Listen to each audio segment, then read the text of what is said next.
এক রাখাল যুবক একদিন খুব সুন্দর যুবতী মেয়েকে দেখলো।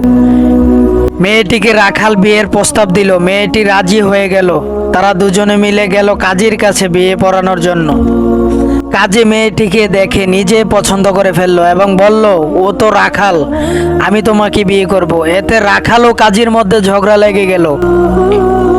এবার তারা তিনজন মিলে নালিশ নিয়ে গেল পুলিশের কাছে। পুলিশ মেয়েটিকে দেখে বলল, ওরা দুজনে বাদ, আমি তোমাকে বিয়ে করব।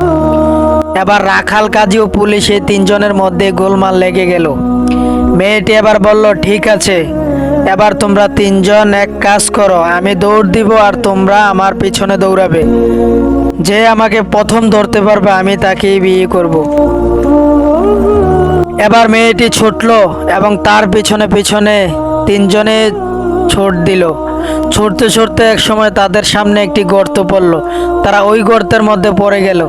বন্ধুরা, ওই সুন্দরী যুবতী মেয়েটি হলো দুনিয়া, যার সৌন্দর্য আমরা যেই দেখি সেই মুগ্ধ হয়ে যায় আর তার পিছনে পিছনে ছুটে থাকি। কিন্তু ছুটতে ছুটতে এক সময় আমাদের সামনেও কবরের গর্ত এসে যায় আর আমরা ওই গর্তে পড়ে যাই আর দুনিয়া আমাদের হাতছাড়া রয়ে যায়। আল্লাহ তাআলা সবাইকে দুনিয়ার লোভ ছেড়ে আখিরাতে লোভী হওয়ার তৌফিক দান করুক, আমিন।